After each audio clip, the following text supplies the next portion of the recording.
Welcome to Parallel Universe. For most of her life, Sydney Brooks Simpson existed in a silence the world never really noticed. While headlines, documentaries, and debates kept one of history's most infamous cases alive, she carried something far heavier than public opinion: memory. Not the kind shaped by news coverage, but the kind that lingers, sharp and unshakable. Long before the world turned her family into a spectacle, she was just a child. But one night in 1994 changed everything, splitting her life into two parts: before and after.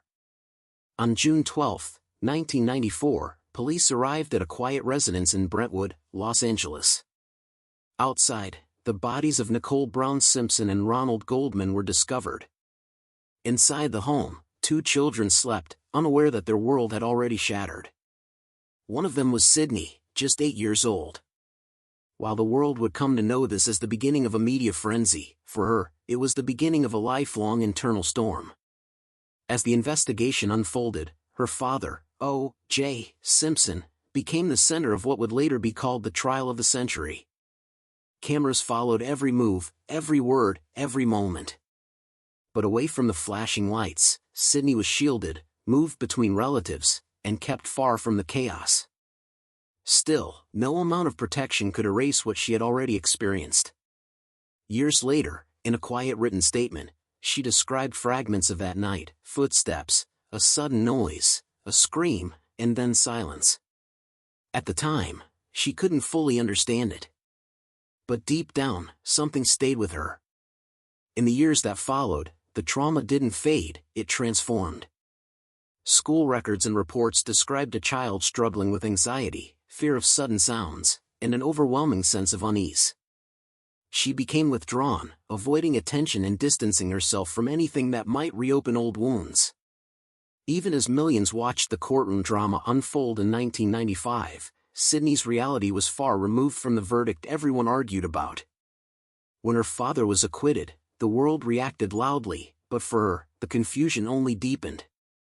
The man she once knew was free, but the loss she felt remained permanent. Her family made a deliberate choice to protect her and her younger brother from the spotlight. They moved away, eventually settling in Florida, where anonymity offered something close to peace. There, Sydney focused on rebuilding quietly. She excelled academically, later enrolling at Boston University to study sociology and criminology, a path that reflected questions she had lived with her entire life. She never spoke publicly about her past, but her work revealed a deeper understanding of trauma, particularly in children affected by violence. As an adult, she remained intensely private. No interviews, no public appearances, no attempts to reshape the narrative surrounding her family. Instead, she built a life on her own terms.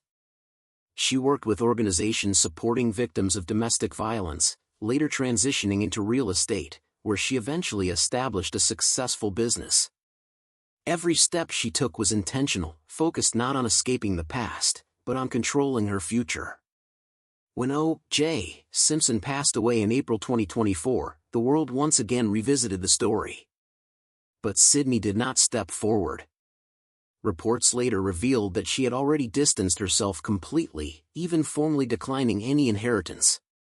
It wasn't about money or publicity, it was about drawing a final line.